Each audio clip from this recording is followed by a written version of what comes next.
찬송하시겠습니다. 찬송가 478장입니다. 찬송가 478장. 참 아름다워라 주님의 세계는 저 솔로몬의 옷보다 더 고운 백합화 주 찬송하는 듯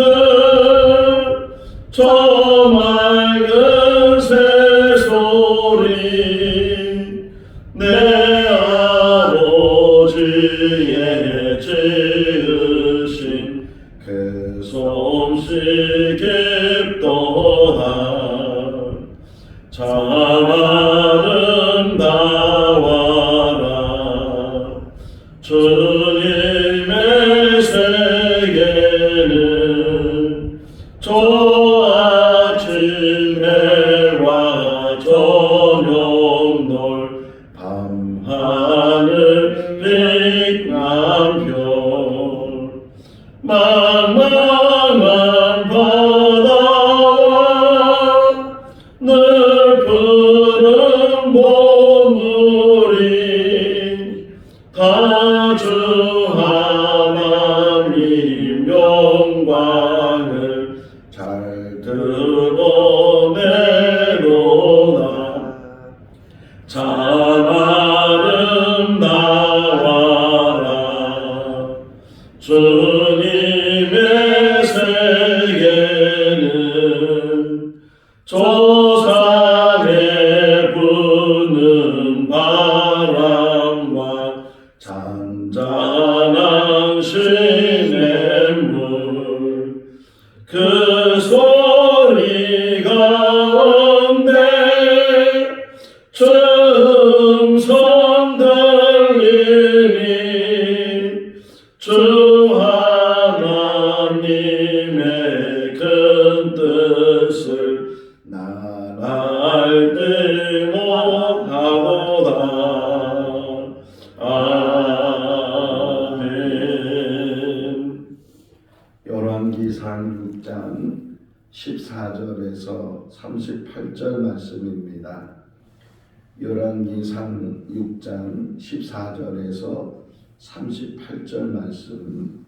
솔로몬이 성전 건축하기를 마치고 백양목 돌판으로 성전의 암벽 곧 성전 마루에서 천장까지의 벽에 입히고 또 잣나무 널판으로 성전 마루에를 놓고 또 성전 뒤쪽에서부터 29리 되는 곳에 마루에서 천장까지 백향목 널판으로 가로막아 성전의 내소 곧 지성소를 만들었으며 내수 앞에 있는 외수 곧 성소의 길이가 40규빗이며 성전 안에 입힌 백향목에는 밭과 핀 꽃을 아로새겼고 모든 백향목이라 돌이 보이지 아니하며 여호와의 언약궤를 두기 위하여 성전 안에 내소를 마련하였는데 그 내소의 안은 길이가 20규빗이요 너비가 20규빗이요 높이가 20규빗이라 정금으로 입혔고 백향목 제단에도 입혔더라.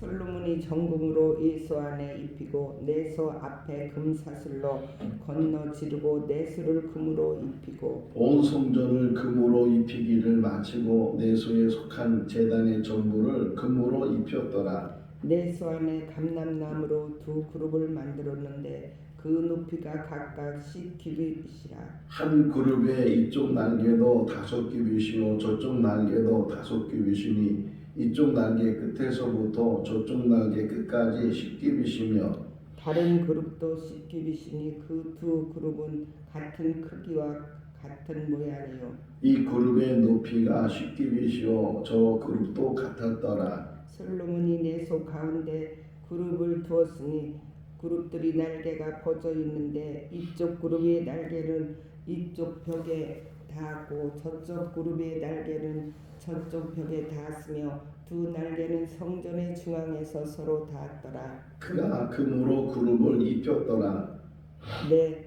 내 에소 사방벽에는 모두 그룹들과 종려와 핀 꽃 형상을 아로새겼고 내외 성전 마루에는 금으로 입혔으며 내수에 들어가는 곳에는 감람나무로 문을 만들었는데 그 무인 방과 문설주는 벽의 5분의 1이요 감람나무로 만든 그 두 문짝에 그룹과 종려와 핀 꽃을 아로새기고 금으로 입히되 곧 그룹들과 종류의 금으로 입혔더라. 또 예수의 문을 위하여 감람나무로 문설주를 만들었으니 곧 벽의 4분의 1이며 그 두 문짝은 잣나무라 이쪽 문짝도 두 문짝으로 접게 되었고 저쪽 문짝도 두 짝으로 접게 되었으며 그 문짝에 그룹들과 종려와 핀 꽃을 아로새기고 금으로 입히되 그 새긴 데에 맞게 하였고 또 다듬은 돌 세 켜와 백향목 두꺼운 판자 한 켜로 둘로 안뜰을 만들었더라. 넷째 해 12월에 여호와의 성전의 기초를 쌓았고 같이요. 11째 해 보롤 곧 8째 달에 그 설계와 시간대로 성전 건축이 다 끝났으니 솔로몬이 7년 동안 성전을 건축하였더라. 아멘. 할렐루야. 2024년도가 시작이 되었고 오늘 첫 새벽 예배를 우리가 드리게 되었습니다. 올 한 해도 하나님의 은혜 가운데 늘 말씀에 충만하고 이스라엘 백성들이 광야에서 생활할 때 매일같이 만나를 받아서 하루의 양식을 삼았던 것처럼 새벽마다 주시는 말씀이 우리에게 영의 양식이 되고 하루를 믿음으로 승리해 나갈 수 있는 그런 든든한 양식이 되는 말씀이 될 수 있기를 바랍니다. 얼마 전에 어떤 사람이 전 국가대표와 가깝다는 것을 통해서 사람들에게 거짓을 행한 일, 사기를 치다고 하죠. 사기를 하는 그런 일이 뉴스에 보도가 되었는데 사람들이 우선 그 어떤 국가대표, 유명한 국가대표였기 때문에 믿었고 또 그 사기꾼이 자기 집을 보여줬는데 얼마나 집이 큰지 사람들이 와가지고서 야 굉장히 좋은 집에 산다, 굉장히 큰 부자인가 보다 이렇게 생각을 하기도 하고 또 그가 타고 다니는 차가 굉장히 비싼 그런 외제차를 타고 다니니까 야 저 사람은 정말 큰 부자구나 이렇게 사람들이 생각을 하게 되고 또 그 사람 그 사기꾼의 말에 휩쓸려 가지고서 많은 돈을 또 투자한다고 주고 이래서 사기를 당한 일이 있었습니다.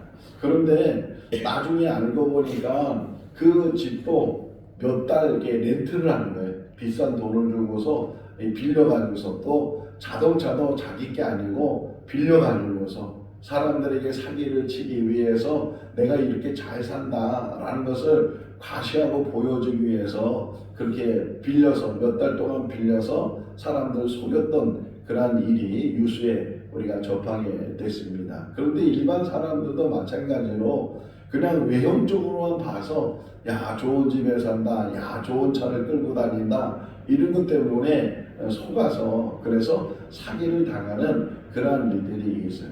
물론 외형이 뭐 좋고 나쁘고 이것에 의해서 문제가 있는 것은 아니지만 그럼에도 불구하고 그 내실 눈에 보이는 것뿐만 아니라 눈에 보이지 않는 그것이 정말인가 진짜인가 이것을 잘 구별하지 못하면 또 이렇게 엉뚱한 생각을 하게 되고 엉뚱한 판단을 하게 된다는 것입니다.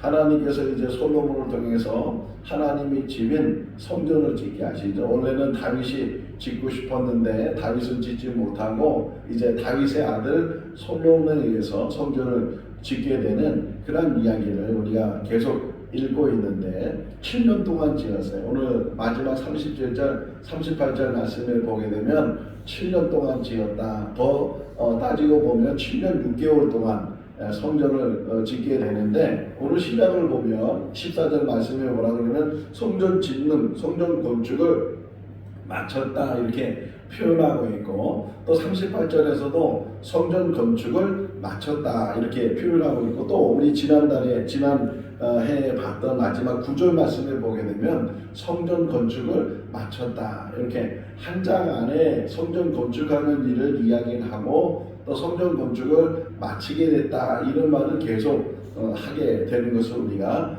보게 됩니다. 어떤 시작이 있으면 그 시작을 끝까지 잘 이루어서 마쳐야 되는 거예요. 우리 인생도 마찬가지죠. 무엇인가 시작하게 되면 그 시작한 일을 잘 마치는 것, 그것이 우리 인생이 돼야 될 줄로 믿습니다. 늘 연초가 되면은 많은 결심을 하잖아요.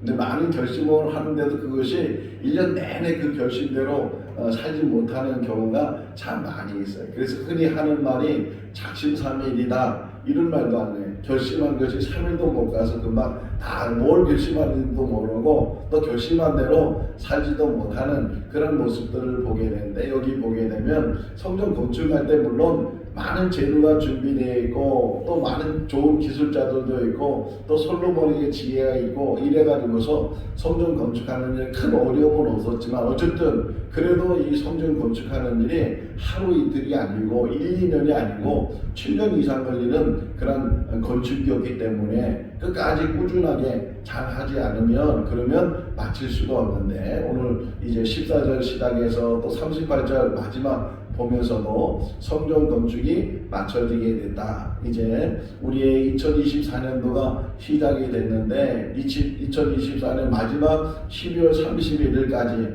올해 결심한 모든 것들이 끊임없이 잘 지속되고 그래서 결심한 대로 일어나가는 그런 삶이 되고, 이제 1년을 살고 나서 이 1년을 뒤돌아봐서 좋은 열매를 맺고 또 믿음 안에서 하나님 앞에 바로 서는 그런 삶을 산다면 올 한 해도 믿음 안에서 승리하는 우리의 삶이 될 줄로 믿습니다. 자, 성전을 이제 건축을 하는데, 근데 어제 지난 주간에 봤던 말씀은 성전은 외형적으로 진 거예요.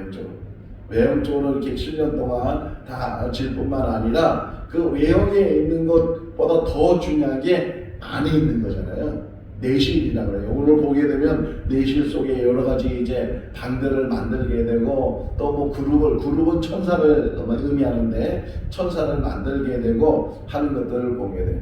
예전에 이스라엘 백성들이 애굽에서 나와서 시내산에서 성막을 지을 때도 하나님께서 모세에게 어떻게 져야 된다, 그 모양과 재료 이런 모든 것들을 다 가르쳐 주신 것처럼 이제 성전 지을 때도 자기 생각대로 짓는 것이 아니고 하나님이 가르쳐 주신 대로 설계대로 그것을 지어야 되는데, 그 성막을 짓는 것, 성전을 짓는 것에 목적이 있어요. 물론 모든 것이 다 필요해요. 울타리도 필요하고 뭐 여기 성전들도 필요하고 다 필요하지만 이것이 점점 중심으로 들어가는 것이에요. 성막도 마찬가지고, 예를 들면 성막에 전체 울타리가 있고 그리고 이제 동쪽에서부터 서쪽으로 들어가는데 동쪽에 처음에 접하는 것이 문이에요. 흔히 말하는 회막문. 그 회막문을 딱 들어가게 되면 제단을 만나고, 제단이 지나면 물두멍이 있고 그 물두멍을 지나서 이제 성소에 들어가고 성소에서부터 더 깊이 들어가면 지성소가 있어요. 그러니까 성막의 전체적인 것도 다 하나하나 중요한 일이지만 점점 좁혀 들어가고 점점 깊이 들어가면 제일 마지막 들어가는 곳이 지성소예요. 그 지성소 안에 또 하나의 물건을 두는데 거기에는 언약궤를 두죠. 흔히 법궤, 언약궤 이렇게 말하는데 그 언약궤를 지성소 안에 놓고, 언약궤는 통이에요. 통인데 그 통 안에다 뭔가를 담아놓잖아요. 그 통에 담아놓는 것이 있는데 그것이 이제 십계명, 모세가 하나님으로부터 받았던 그런 10가지 계명의 돌판이 그 언약궤 안에 들어가 있어요. 나중에는 이제 만나를 담았던 항아리 또는 쌍난 아론의 지팡이 이것들도 다 법궤 안에 있었는데, 이제 솔로몬 시대에 와서 이 나와요. 이제 나중에 그 언약궤 안에 보니까 만나 항아리도 없고 쌍난 지팡이도 없고 오직 두 돌판만 그 안에 있었다 이렇게 표현을 하는데, 어쨌든 이 성막이나 성전이나 그 짓는 것에 점점 깊이 들어가고 점점 안으로 핵심으로 중심으로 들어가게 되면 그것이 지성소가 되어야 되고 그 지성소 안에 놓는 언약궤가 되어야 되고 그 언약궤 안에 담겨 있는 두 돌판, 이 두 돌판의 의미는 하나님의 말씀. 그러니까 하나님의 말씀이 그 중심이 돼서 성막이 세워지고 성전이 세워지고 교회가 세워지는 거예요. 우리 교회 안에도 하나님의 말씀이 늘 중심이 될 수 있기를 바랍니다. 아무리 교회가 화려한다 할지라도 아무리 교회가 모습이 초라하다 할지라도 그것은 외적으로 눈에 보이는 것이고 그것 때문에 착각하면 안 되는 것이 그 아무리 화려해도 하나님 말씀이 없어요. 아니 하나님 말씀도 완전한 중심은 아니에요. 하나님 말씀 안에 더 들어가면 하나님이 계시는 거예요. 그러니까 하나님의 손막이 되고 하나님의 손전이 되고 하나님의 교회가 되어야 된다. 그 말씀 안에 계시는 하나님, 아니 더 나가서는 모든 것에 편만하시다잖아요. 편만하신 하나님, 그 편만하신 하나님을 위해서 성전이 지어지고 성막이 지어지고 교회가 지어지고 우리 신앙이 지어져야 된다. 우리를 가르쳐서 하나님의 사람이라 그러잖아요. 디모데전서 6장을 보게 되면 바울이 디모데에게 너 하나님의 사람아 이렇게 말하고 있는 것처럼 우리들도 다 하나님의 사람으로 세움을 받아서 하나님의 사람의 의미가 뭐예요? 하나님 안에 있는 사람이고 하나님이 우리 안에 거하시고 하나님과 더불어 함께하는 사람. 2024년도 한 해가 하나님의 사람으로 하나님 앞에 늘 가까이 있고 하나님이 우리 안에 내주하시고 하나님과 동행하는 에노크 같은 그런 삶이 우리 삶이 돼야 될 줄로 믿습니다. 자, 오늘 그래서 지성소를 만드는 이야기가 나와요. 16절 말씀에 보게 되면 이제 성전 뒤쪽에서부터 지성소를 만들게 되는데 이 지성소는 정육각형이에요. 정육각형. 그래서 여기 보게 되면 20규빗, 20규빗, 20규빗 길이도 높이도 또 이렇게 넓이도 다 20규빗씩 돼서 육각형으로 만들어진 그런 지성소를 거기에 만들게 되고 그 지성소는 왜 만드느냐? 19절 보세요. 19절 읽어볼까요? 여호와의 언약궤를 두기 위하여 성전 안에 내소를 마련하였으며, 그러니까 지성소 자체가 이게 중요한 것보다 더 중요한 것은 물론 지성소 자체도 중요하죠. 근데 그 지성소를 만드는 목적이 뭐냐? 하나님의 언약궤를 두기 위해서. 그 언약궤에 있는 것을 보니까 말씀이 있었고 그 지성소는요 제사장이라고 해도 들어갈 수가 없어요. 대제사장만 그것도 1년에 한 번 지성소 안에 들어갈 수 있을 정도로 그렇게 거룩한 장소의 의미를 가지고 있어요. 하나님 앞에 나갈 수 있다는 것이 얼마나 두려운 일인가. 거룩하지 않으면. 그래서 예수님께서도 8번 말씀을 하시면서 마음이 청결한 자가 복이 있나니 저가 하나님을 볼 것이요. 그러니까 마음이 청결하지 않으면, 마음이 깨끗하지 않으면, 마음이 바로 서 있지 않으면 하나님을 볼 사람이 없다는 게. 이사야 6장을 보게 되면 이사야가 하나님 이제는 죽게 됐다는 거예요. 내가 이렇게 죄가 많은데 하나님을 봤기 때문에 나는 죽을 수밖에 없는 존재라고 그렇게 탄식하고 있을 때 숯불이 그 입에 지져지게 되고 그가 죄사함을 받게 돼서 죽지 않고 살게 되는 그런 이야기를 보는 것처럼 하나님 앞에 가까이 간다는 것은요 큰 은혜예요. 아무나 갈 수 없는 것인데 그 하나님 앞에 갈 수 있는 것. 오늘 새벽에 일어나서 이 말씀을 읽으면서 묵상하면서 예수 그리스도가 십자가에 죽으실 때 휘장이 찢어지는 이야기를 다시 봤어요. 휘장이라는 것은 뭐냐면 성소와 지성소를 가르는 이제 천막 같은 것이 있는데 그것이 찢어졌다는 의미가 아니에요. 찢어졌어요. 그 하나님 대제사장만 그것도 1년에 한 번 들어갈 수 있는 그 지성소를 예수 그리스도께서 그래서 십자가의 죽으심으로 그 가로막혔던 것을 다 찢어내시고 걷어내시고 그리고 이제는 누구든지 그래서 히브리서 4장에 보게 되면 우리가 은혜의 보좌 앞에까지 나갈 수 있다고 기자가 이야기를 하고 있는 것처럼 2024년도는 우리 안에 지성소가 세워지고 그 지성소 안에 하나님의 언약궤가 있고 그 언약궤에 있는 말씀을 통해서 하나님과 더 가까이 가는 그런 삶이 우리 삶이 될 수 있기를 바랍니다. 자, 이제 지성소를 만들었어요. 지성소를 만든 다음에 그 다음에 여기 이제 3절 말씀에 보게 되면 천사를 만들죠. 두 천사, 그룹이라는 게 천사인데 두 그룹의 천사를 만들었다. 모양이 똑같았다. 이렇게 설명을 하고 있고 날개가 쭉 펴져가지고서 그 날개가 서로 이렇게 바라보면서 마주보면서 그 날개가 지성소 안에 가득 채워져요. 그 두 천사지만 그 두 천사가 얼마나 큰지 그 천사들이 이렇게 날개 펴고 이렇게 서로 마주치고 날개 끝이 서로 닿았다는 거예요. 날개 끝이 서로 닿으면서 그 가운데를 보호하고 있는데 그런 모습으로 천사를 만들었다. 나무로 만들었지만 거기에 다 금을 입혀가지고서 금의 모습으로 다 보이게 되는데 어떤 의미를 가지고 있어요? 자, 우리 한번 생각해 보세요. 하나님 나라가 어떤 곳인지 우리는 가서 직접 보지는 못했지만 상상은 할 수 있는데 하나님 나라 뭐 여기 요한계시록 20장, 21장, 22장에 보게 되면 하나님 나라에 대해서 잘 설명을 하고 있지만 그러나 하나님 나라 하면은 제일 먼저 생각나는 게 뭐냐면 천사들이 거기에 함께한다. 천사들이 하나님의 말씀에 수종을 돌고 천사들이 하나님을 찬양하고 늘 천사가 늘 하나님 주변에서 호의하고 하나님의 말씀에 순종하는 그런 모습을 보는 것처럼 우리가 직접 지금 하나님 나라를 볼 수 없고 하나님 나라를 가진 않았지만 지금 솔로몬이 이렇게 성전을 지으면서 지성소를 지으면서 그 지성소는 하나님의 집이시고 하나님이 계시는 곳이고 그 의미 속에서 천사들을 이렇게 두 천사가 서로 맞으면서 경배하는 모습으로 섬기는 모습으로 날개를 펴고 있는 그런 모습들을 보대.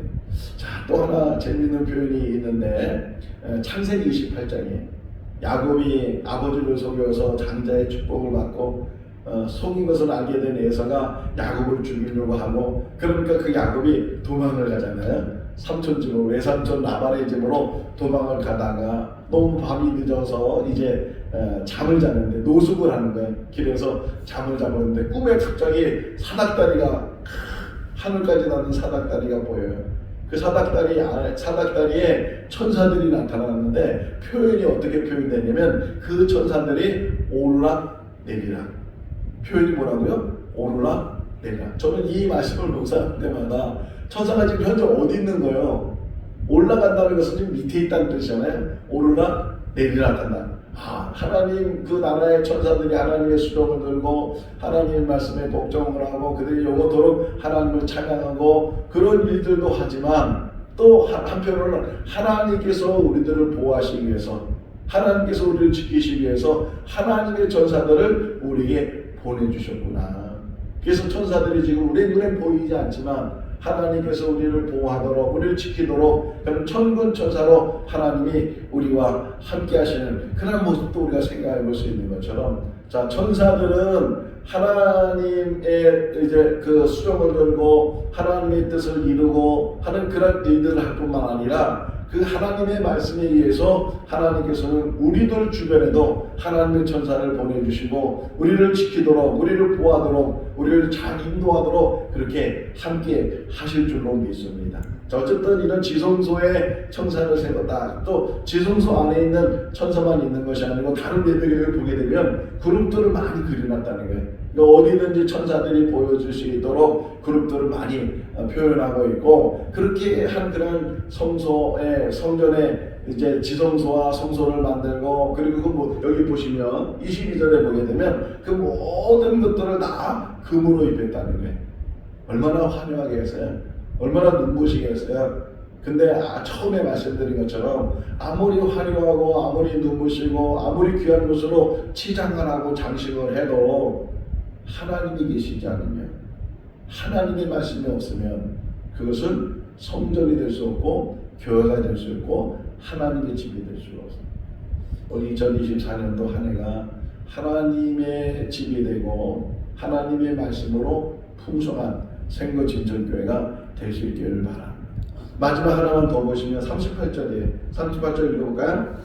11째 해 보를 곧 8째 달에 그 설계와 시간대로 성전 건축이 다 끝났으니 솔로몬이 7년 동안 성전을 건축하였더라. 자기 마음대로 지은 것이 아니에요. 자기 생각대로 지은 것이 아니에요. 자기 기술대로 지은 것이 아니에요. 그 모든 것들이 다 하나님의 설계대로 하나님의 시간대로 우리 인생도 마찬가지. 우리 마음대로 우리 생각대로 우리 뜻대로 사는 것이 아니고 늘 우리 앞서 하나님 말씀을 붙들고 하나님 말씀대로 사는 그런 삶이 우리 삶이 되어야 된다. 자, 노아를 보시면 이제 하나님께서 이 사람들이 너무 악하니까 이 악한 사람들을 심판하기 위해서 하나님께서 계획하셨는데, 그럼에도 불구하고 이제 하나님께서 구원의 어떤 방법으로 방주를 짓게 하죠. 노아에게 방주를 짓게. 근데 야 노아야 방주를 하나 져라 이렇게 말씀만 하셨다면 노아가 방주를 어떻게 졌을까요? 크게 졌을까요? 작게 졌을까요? 그냥 작게 졌겠죠. 쉽게 졌겠죠. 근데 그렇게 안 했어요. 하나님께서는 길이가 얼마고 높이가 얼마고 또 이제 그 안에 뭘 칠해야 되고 뭐 이렇게 별의별 이야기를 다 해주셨는데 이게 어마어마한 거예요. 뭐 축구장 길이보다 더 길게 이 길이가 되어 있고 뭐 이게 10층 정도 되는 그런 높이 정도 이렇게 높이가 되어 있고, 제가 한번 그 미국에 가서 실제로 방주를 만들어 놓은 곳을 가서 봤는데요. 놀랐어요. 너무 커가지고서. 아니 그 노아 시대 때는 뭐 제대로 도구가 있는 것도 아니고 그런데 어떻게 이렇게 큰 배를 방주를 짓게 했는가. 그런데 창세기 6장을 계속 잘 읽어보면 이런 표현이 계속 나와요. 하나님의 말씀대로 준행하여. 아우 이거 힘들어서 못해요. 나는 할 수가 없어요. 이렇게 안 했어요. 노아는 그렇게 힘든 일이지만 하나님 말씀하셨으면 그 말씀대로 순종하는 거예요. 사람들 얼마나 손가락질겠어요. 야 배를 만들면 강가에다 만들지 배를 만들면 바다에다 만들지 어떻게 산꼭대기에다 배를 만드냐. 아니 배도 왜 이렇게 크게 만드냐. 아무리 비가 와도 여기까지 비가 차게 물이 차겠느냐. 조롱하고 그런 이야기 들으면서까지도 그가 그 모든 수모를 참아가면서 하나님 말씀대로 순종했어요. 결국은 순종한 노아와 그 8식구만 그 홍수 심판에서 살아나게 된 그런 모습을 보면서 2023년도 한 해 살아가면서 말씀에 순종할 수 있기를 바랍니다. 어떤 말씀이든지 내가 생각할 때 힘든 일이고 내가 생각할 때 불가능한 일이고 내가 하기 싫은 일이고 뭐 이런 일이라 할지라도 하나님 말씀하시면 제가 하겠습니다. 제가 여기 있습니다. 주님의 여종입니다. 마리아가 그렇게 고백하는 것처럼 늘 주님의 말씀에 순종하고 말씀을 따라가다 보면 처음에는 힘들고 처음에는 불가능하고 처음에는 안 될 것 같은데 이 연초에 우리가 주시는 말씀을 붙들고 계속 그 말씀 안에서 우리가 순종해 나간다면 이 한 해 동안에도 좋은 열매가 맺어지는 것이고 우리 인생 속에서도 좋은 열매가 맺는 믿음의 삶이 될 줄로 믿습니다. 실족하지 아니하고 롯의 아내를 생각해 보세요. 롯의 아내가 뒤돌아보니까 소금 기둥이 됐잖아요. 뒤돌아보지도 말고 후회하지도 말고 미련 갖지도 말고 치우치도 말고 실족하지도 말고 하루하루 말씀 붙들고 사람 보고 실망하잖아요. 늘 주님만 바라보고 주님 말씀만 붙들고 기도하는 가운데 찬송하는 가운데 믿음 안에서 날마다 승리해 나가는 올 한 해가 될 수 있기를 주님의 이름으로 축원합니다. 기도하겠습니다. 사랑이 많으신 하나님 아버지, 2024년 한 해를 다시금 우리들에게 허락해 주시고 또 오늘 이 새벽에 저희들 주님의 전으로 불러주시고 또 영상을 통해서 제단을 쌓게 해주시는 것 감사합니다. 하나님 아버지, 첫 단추가 잘 끼워져야 그 다음 단추들이 제대로 끼워지는 것처럼 이제 2023년도 1월달 이 아버지 귀한 시간들을 저희들 믿음 안에서 잘 시작할 수 있도록 은혜를 베풀어 주시옵시고 2024년도에는 더 하나님 말씀에 순종할 수 있도록 늘 하나님만 바라보고 하나님 말씀에 순종하는 그런 삶을 통해서 좋은 열매가 맺어지게 하여 주시옵소서. 사람을 보면 늘 실망하게 됩니다. 사람을 보면 늘 실패하게 됩니다. 오직 하나님만 바라보면서 이 힘든 인생의 삶 속에서도 믿음으로 하루하루를 승리해 나갈 수 있도록 은혜의 은혜를 더하여 주시옵소서. 말씀 붙들게 하시고 화려한 것으로 아버지 하나님 착각하지 않도록 도와주시고 그 화려함 속에는 하나님을 바라보게 하시고 하나님의 말씀을 귀를 기울여 들을 수 있는 우리들 되게 하여 주시옵소서. 생거 진전교 축복해 주시고 아버지 이 재단을 통해서 살아 역사는 하나님의 말씀이 증거되게 하시고 천국 복음이 증거되게 하시고 구원받는 역사가 날마다 더해지는 귀한 재단과 성도들 되게 하여 주시옵소서. 지역을 섬기는 교회가 되게 하시고 민족 복음화를 위해서 더 나아가서는 세계 선교를 위해서 일하시는 교회와 성도들 되게 하여 주시옵소서. 실족하지 않게 해주시고 실망하지 않게 해주시고 오직 저희들 담대할 수 있도록 두려워하지 말라고 말씀하신 주님, 주야로 하나님의 말씀을 아버지 묵상하고 그 말씀대로 준행하게 되면 무엇을 하든지 형통하게 된다고 말씀하셨사오니 그 말씀을 붙들고 오늘도 또 올 한해도 승리해 나가는 우리들 다 되게 하여 주시옵소서. 오늘도 복된 하루의 삶이 되게 하여 주시기를 간절히 바라옵고 예수 그리스도 이름으로 기도하옵나이다. 아멘. 마쳤습니다. 자유롭게 기도하시기 바랍니다.